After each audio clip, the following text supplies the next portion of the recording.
কোরআনের একটি সূরা আমরা যদি দিনে রাতে একবার পাঠ করতে পারি তাহলে আমাদের 1000 আয়াত পাঠ করার 1000 আয়াত পাঠ করার সমপরিমাণ সওয়াব আল্লাহ তাআলা আমাদেরকে দিবেন। তাই আমরা অবশ্যই মুসলমান হিসেবে আমরা অবশ্যই কোরআন পাঠ করি এবং আমরা যদি বসে বসে কোরআন পাঠ করার সুযোগ না পাই তাহলে অবশ্যই আমরা পথে ঘাটে চলতে ফিরতে কোনো কাজের মধ্যে আমরা এই কোরআন শরীফের একটি সূরা, ছোট্ট একটি সূরা 8 আয়াত 102 নম্বর সূরা, এটা পাঠ করলে আমরা 1000 আয়াত পাঠ করার সমপরিমাণ সওয়াব পাব। তাই বন্ধুগণ, আপনারা আমরা অবশ্যই কাজের ফাঁকে ফাঁকে আমরা এই সূরাটি পাঠ করতে পারি। শুধুমাত্র একটি সূরা, এই সূরা সম্পর্কে নবী করিম সাল্লাল্লাহু আলাইহি সাল্লাম বলেছেন যে তোমাদের মধ্যে কি এমন কেউ আছে যে এই প্রতিদিন সে 1000 কোরআনের আয়াত পাঠ করতে পারবে? তাহলে সাহাবীরা বলেছেন, হুজুর, এরকম লোক খুব কমই আছে। তাই নবী করিম সাল্লাল্লাহু আলাইহি সাল্লাম এই সূরা সম্পর্কে বলেছেন যে যদি তোমরা দিনে রাতে অথবা যে কোনো কাজের মধ্যে যদি এই সূরাটি একবার পাঠ করতে পারো তাহলে তোমাদের কোরআনের 1000 আয়াত পাঠ করার মতো সওয়াব আল্লাহ তাআলা আমাদের আমলনামায় দিয়ে দিবেন। রাসূলুল্লাহ সাল্লাল্লাহু আলাইহি সাল্লাম একদা সাহাবীদেরকে বললেন, তোমাদের মধ্যে এমন ক্ষমতা কারো নাই যে সে দৈনিক 1000 আয়াত তেলাওয়াত করবে? উত্তরে তারা বললেন, হ্যাঁ, 1000 আয়াত পাঠ করার শক্তি কয়জনেরই বা আছে? অতঃপর রাসূল সাল্লাল্লাহু আলাইহি সাল্লাম বললেন, তোমাদের কেউ কি প্রতিদিন সূরা তাকাসুর পাঠ করতে পারবে না? প্রতিদিন এই সূরা একবার করে পাঠ করা 1000 আয়াত তেলাওয়াত করার সওয়াব। মাঝহারি কিতাবে এই হাদিসটি উল্লেখ করা হয়েছে। তাই আমরা দিনে রাতে অথবা কাজের যে কোনো ফাঁকে আমরা এই সূরাটি পাঠ করব।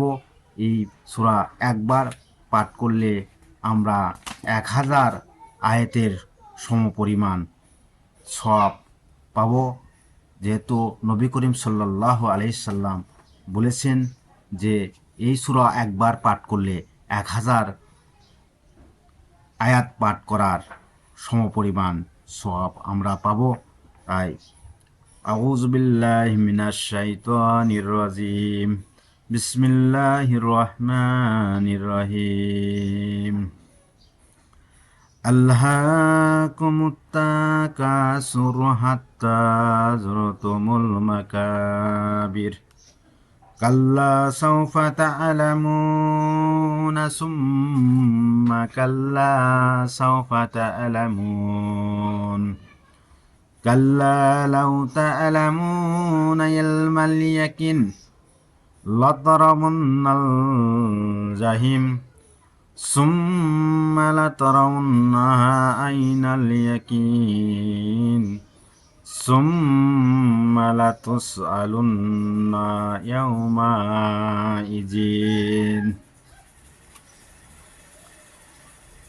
আয়াতের তর্জমা: প্রাচুর্যের প্রতিযোগিতা তোমাদের মোহচ্ছন্ন করে রাখে